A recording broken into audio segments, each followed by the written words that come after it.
The number one thing that sets the Seboguenegdik Protocol apart from the way things were done before is this process is based and centered on the Mi'kmaq rights and title. Previous to this, governments and Crown tried to consult and fulfill the duty to consult with Indigenous people on constitutional rights through environmental processes. And the court in Alton says you can no longer rely on environmental processes to address rights and rights holders of the Mi'kmaq people or the Indigenous peoples. Well, I could say that the way things have been done and how the Alton gas specific that affected our way of finding out about, the way proponents come into our territory and get permits to do whatever they want to do without consultation with the people. And to me it was a wake-up call. One of the key points in that decision that just stands out to me and is so significant is the idea of Aboriginal title, as well as Aboriginal rights. So yes, previously there was consultation that occurred, and the court has seen that. The court recognized that. The court goes through the procedural history and says, yes, absolutely, there was consultation that occurred. But the minister erred when she said it was adequate, because there was no engagement on rights and title. So how can you consult with someone about their rights if you don't even bring it to the table? So what is great, I think, about the case as well is the recognition of Aboriginal title, in the sense that Aboriginal title is asserted. It's asserted by Seboguenegdik. It's brought to the attention of the province, and the province in many ways disregarded it. They didn't engage in it whatsoever.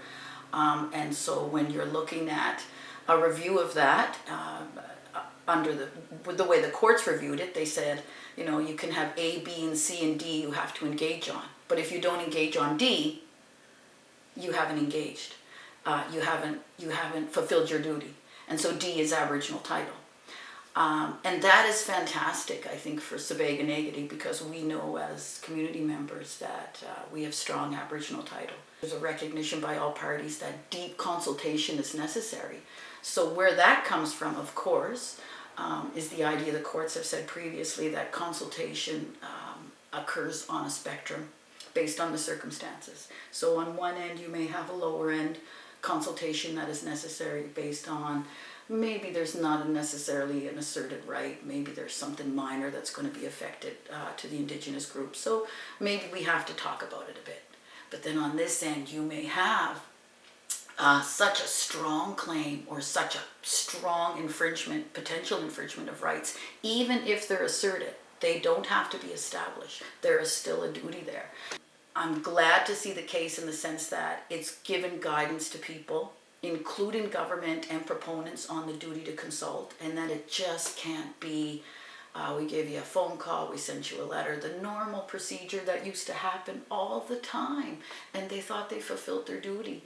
But now you're seeing the court really tearing off the layers of it to say, okay, you're saying deep consultation. Well, what would deep consultation be? Well, it has to, at a minimum, be a discussion of Aboriginal title and rights. How else can you get there? My belief is that we're there to represent the community on higher levels, but it's the community's decision. So we're just carrying that forward to the level of government that we need to. So everything we do is community based on what our people collectively want.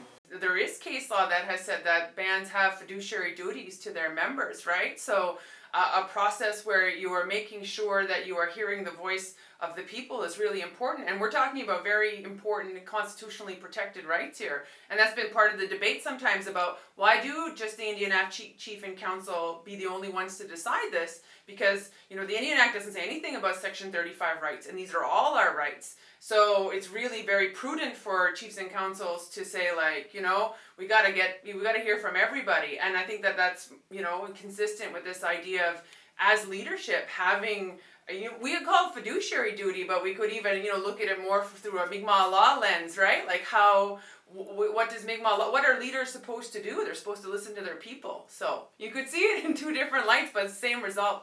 I think the council is fulfilling their fiduciary obligation in the sense that they're making sure that before they make a decision that could affect the rights of their members, they're giving them that opportunity to say what their concerns are and to help them, guide that decision. Because if I was a council member, I certainly would want to know, collectively, where is our community with respect to understanding what they want to occur with their rights. Consent-based decision-making has always been a part of Mi'kmaq society. Mi'kmaq people had their own political system. We lived in clans, and each clan were separated, and each one had their own chief, but they also had their own elders, their grandmothers. They all made decisions. It wasn't based on one person alone. It was the community itself. The whole village would make a decision. And then when you look at district-wide decision-making, it wouldn't be just all the chiefs coming together. It would be the chiefs. It would be the grandmothers. Because we were originally a matriarchal society. Although they try to tell us that we're patriarchal, but it was the grandmothers and the women that made the final decision. Sure, this chief had to say at the end, but they were influenced by the decisions of the grandmothers, and so we continue to have that. Then we have referendums, any kind of important decisions made in any community. It's important to have those referendums. Even underneath the Indian Act system, we still rely on that consent-based decision-making of the community as a whole. Section 5.4 is interesting because it allows us to work with neighboring governments, First Nation communities, other jurisdictions, or other tables without fearing that it will be used against us as consultation. In order for us to safeguard our role in our consultation process, any of those processes that we want to enter into or cooperate or coordinate with other bands or communities or traditional governments, we're able to do that under this section as long as it is clearly written, the purpose, the scope, the impact, and the role of our people when we're sitting at these other tables.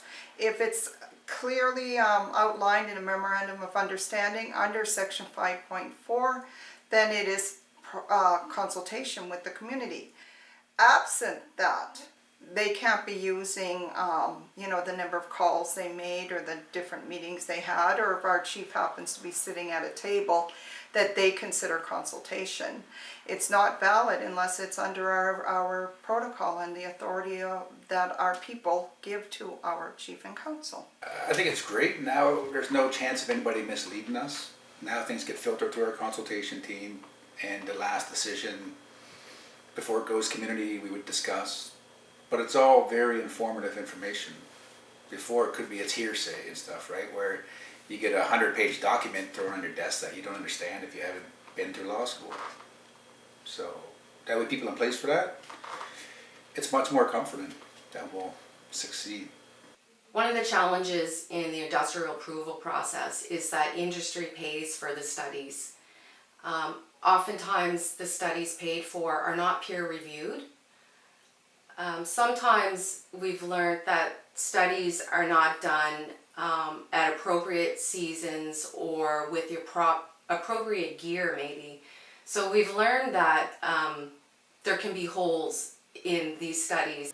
To me, it was poor science, because, like I said, they were collecting data on Tommy cod in May when they should have been doing that in January when they spawn in January. But had they done that, that science, they came to talk to the Mi'kmaq, they could have learned those things, about the cycle of the river and the water, and they didn't. So that opened our eyes to say, what are they doing? We don't have science, we don't have the expertise, and the language in those documents, and that enough lawyers to sit and consult on the same level. It's kind of reminds me of when they originally signed the treaties, and the chiefs in 1752. How many of them could read and write English, and were there Mi'kmaq interpreters there? So for every X I see on that treaty and all the treaties across Canada,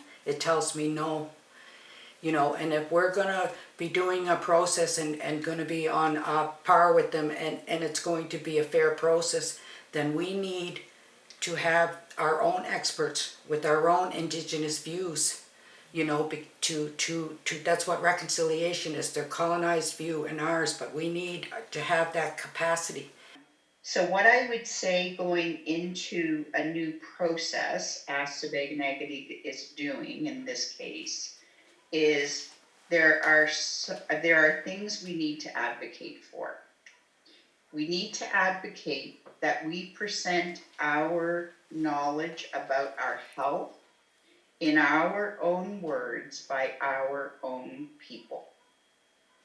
And if that is not possible, then there has to be a commitment that what we submit in writing becomes an appendix or a chapter of a document that reflects our own words, right? So we have a record of what we've submitted. So you need to get that commitment that that will be done. And so our community has made sure that for each project that we consult on, we develop an external consultation work plan. But for each of those projects, we have an internal consultation work plan based on the strength of the claim and the impacts to rights. So a way to address the concern for industry paid for science is we're looking to collect our own science. Through MCG, we've been working on collecting data. I think that we should have strong community representation at those tables. We have very educated people on our band list, right? That could be there representing us, and not necessarily elected officials. The consultation process is coming from a colonized system, and it's coming from that colonized view. So when they're doing their science and they're doing their budgets and everything that matters to them, they're not considering our relatives and how it's displacing and dispossessing them and killing them too in the process for any of these extractive consultations, because really that's what we're referring to. Health and wellness is what we had before we were colonized. And to be healthy and well again, we need to get back to that definition of when we were once healthy and well.